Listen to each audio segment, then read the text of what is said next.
Hey everybody, how y'all doing? I'm back. Uh, this is uh the second part of the documentary. It's called "Nobody Understands Lontrail." Um, the documentary part 2. Yes, it's called "Nobody Understands Lontrail" documentary part 2. It wasn't really much to tell in the documentary episode 1. It wasn't all that much to tell, about my lifestyle. You know what I'm saying? It was just a little bit bits and pieces I told you, like before I was born and how my mama raised me, and far as I went from elementary school, and when I was in elementary school, I didn't really know who I was, and then I went to junior high, and that's when everybody started to jump on me, and I found out that I had seizures. It wasn't really much to tell. And this is where it all gets good from where I leave junior high and middle school, and I started high school. In the high school I started was Maceo Smith, which is here in Dallas, Texas. So this is when I find out that who I really am. Now this is where I say nobody understands Lontrail. So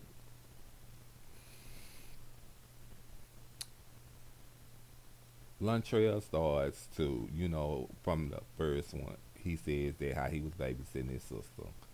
Lontrail was, he finds out he's gay.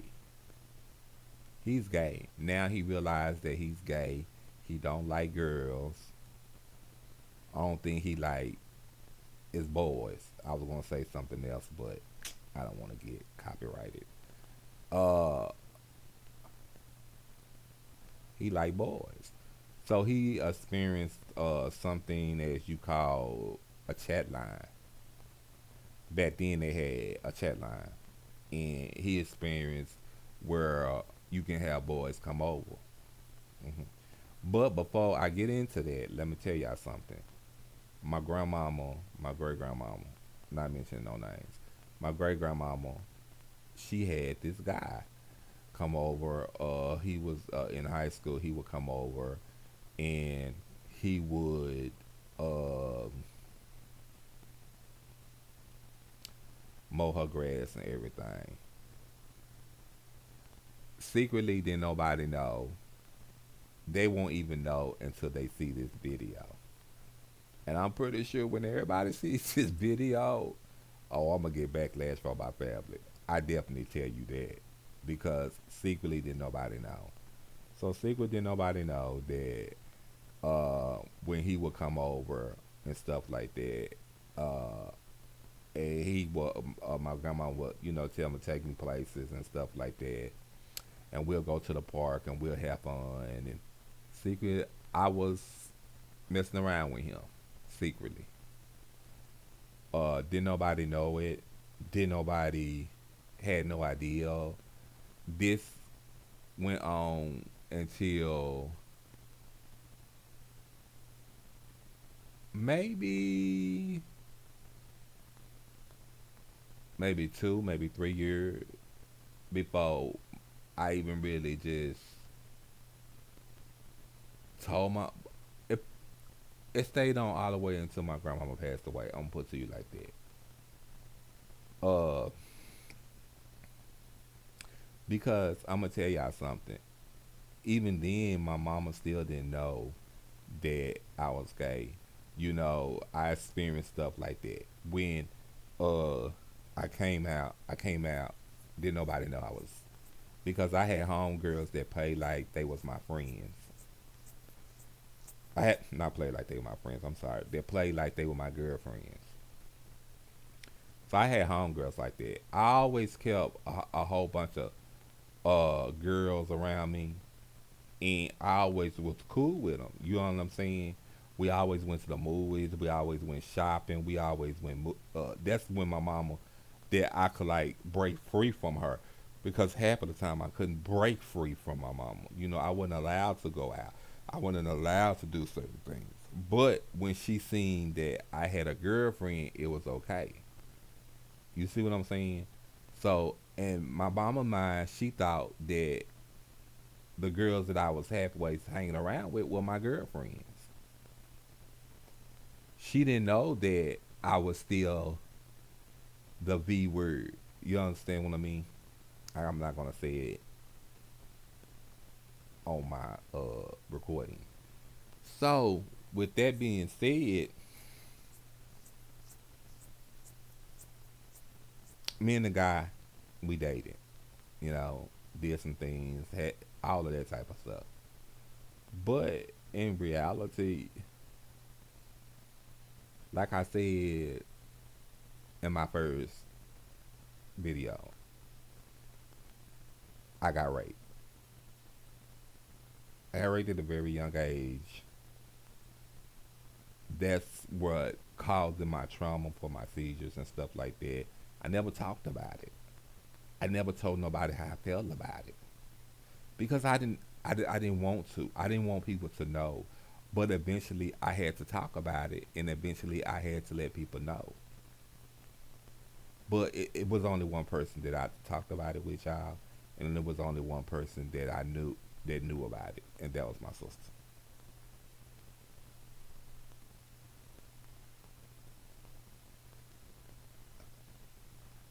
My sister. Now my sister's on my mama's side. My play sister. Yeah, I call her my play sister.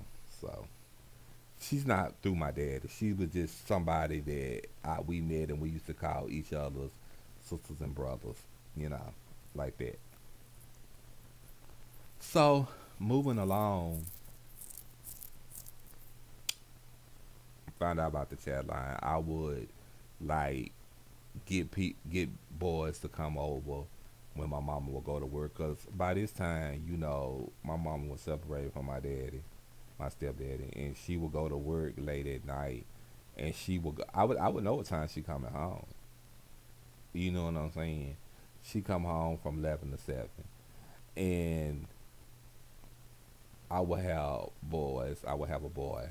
I would sneak him in the house, and then sneak him out.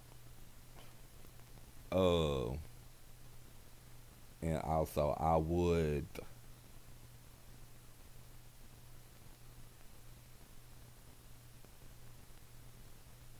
Did I sneak him? No, I take that back. I didn't sneak him in the house.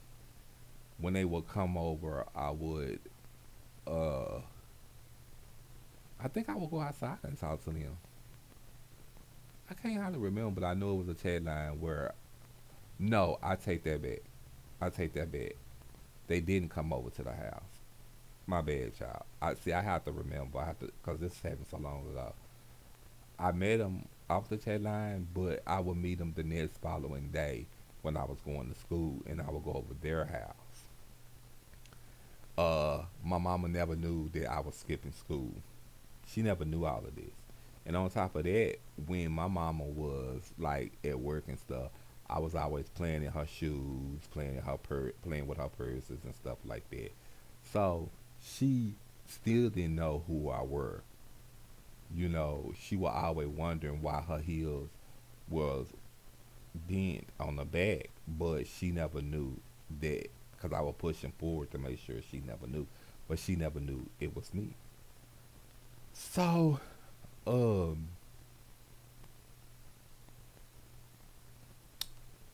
yeah. So I met guys and skips. I would skip school. I would like because when my mama went to work, I had to watch my sister and them. You understand what I'm saying? I had to watch them. I was always babysitting. You know, I don't think I had a chance to. I don't really never think, to be honest with you, I had a chance to grow up. I want to say I don't think I never had a chance to grow up.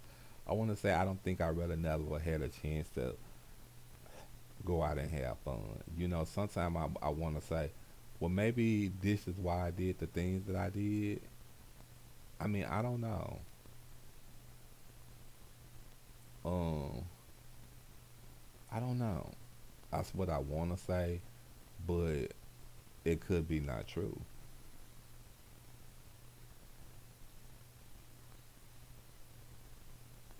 Um,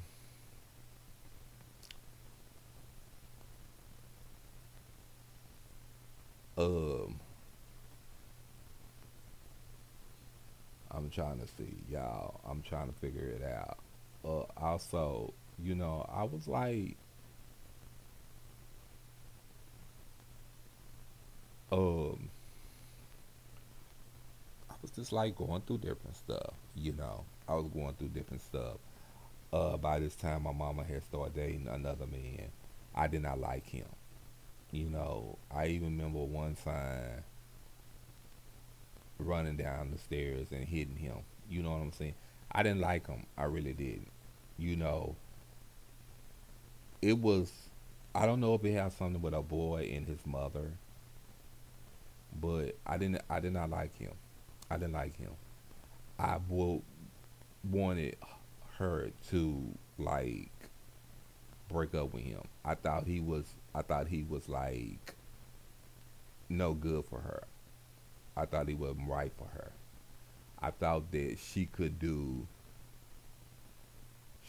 better than what she was doing. I mean, and then I thought that the relationship that we did had, he he ruined it. You know, um,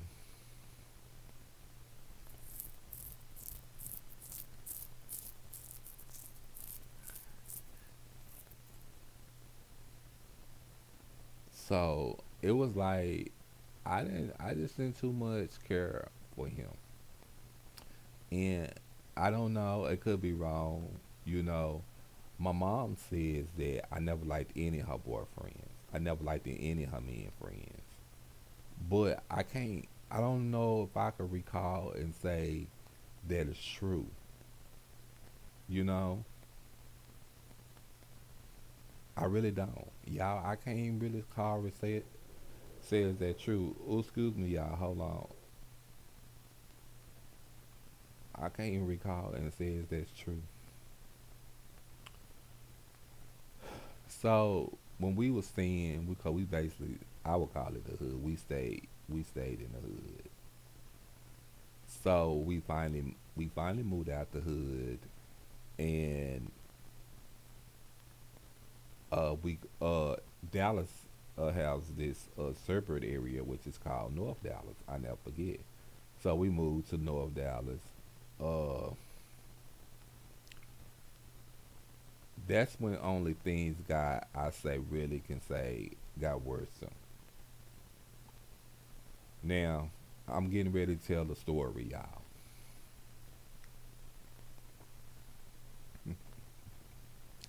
This is where my mama finds out that I'm gay. Oh baby, this was the worstest thing I've ever. This is where my mama found out I'm gay. This is where my sister and them find out. And I think at some point my aunt and she tells my aunt and them too. I'm not sure. So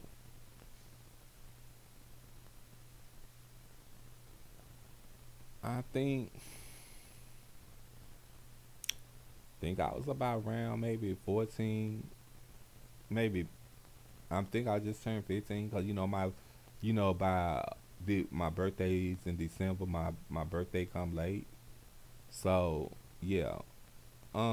I think this is around about the winter time, about January, maybe February, maybe March. I want to say. Um, so I didn't know where my mom. I didn't know if she was downstairs or she was over a friend's house. So I came home because this is when I found out where the strip was. I had no idea of a strip, of a gay strip. I've never heard of it. because again, I stayed in the hood, and so when I had stayed in the hood, I know I didn't have no idea that it was a gay strip. So when I found out and got winds of it, I started going down there and hanging. And then that's when this so happened a particular day, I uh I knew somebody. I found some. I ran into somebody. So I found out that this guy. I found out this. I met this guy, in the words, and I call myself bringing this guy through my window. Yeah, bringing this guy through my window because where how our apartment was made was my room. This when my mom had a room. How many rooms was it?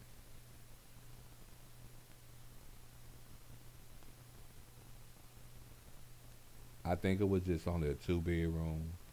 But I think what I do think is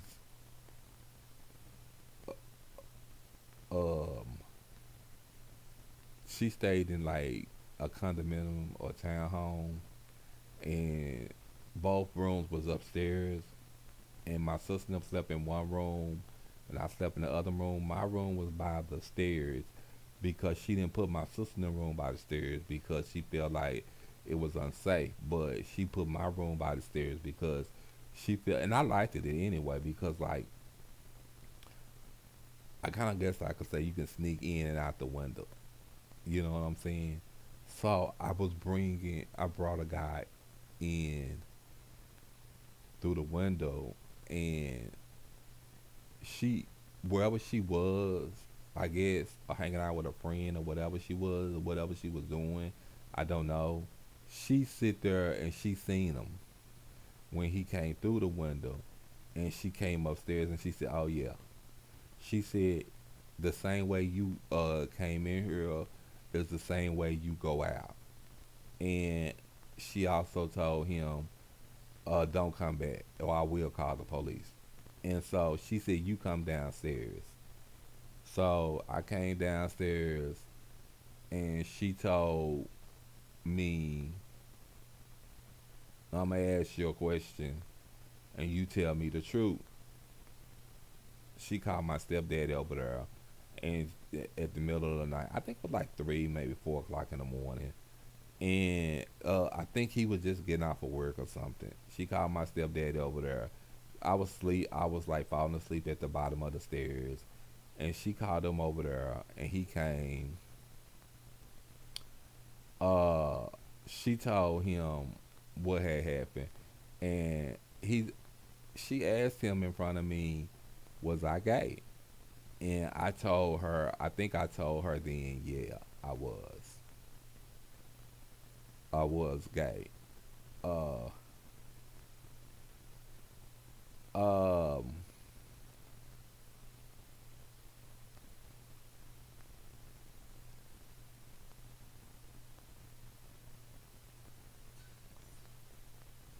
I don't think. I don't know. She say she say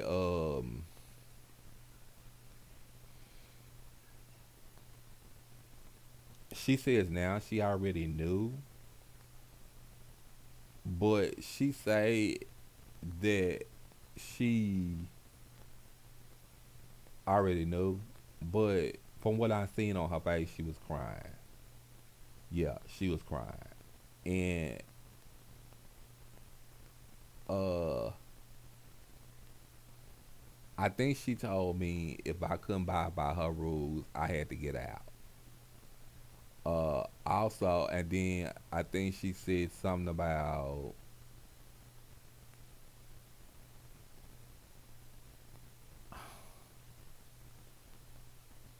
I know she said I can't buy my rules. get out, and then she brought the Bible into it, and then she brought how it's a sin, and I think she brought the fact in she couldn't believe that she had a son that was gay, and that she want to accept this, and um,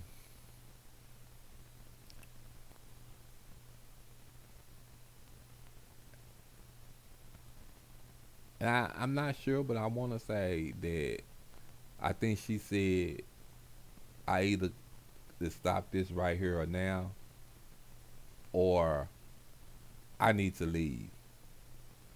So I know I remember that night so well that I didn't leave. But I think the next day, I think the next day,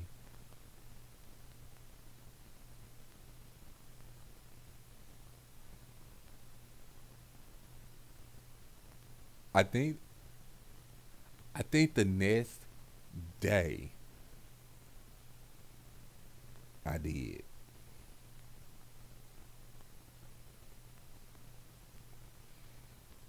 Yeah, I think the next day I did.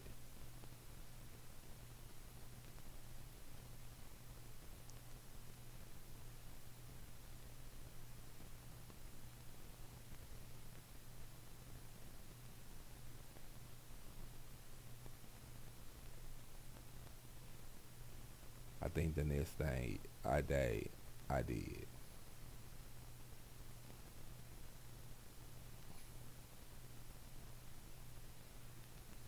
And so I think the next day I did. Um, I think I never came back. Cause I think when she found out that I was gay, that's when I dropped out of school. So I'm gonna end this right here, and I tell y'all the rest in chapter 3 or episode 3 or whatever I decide. I love y'all. Bye.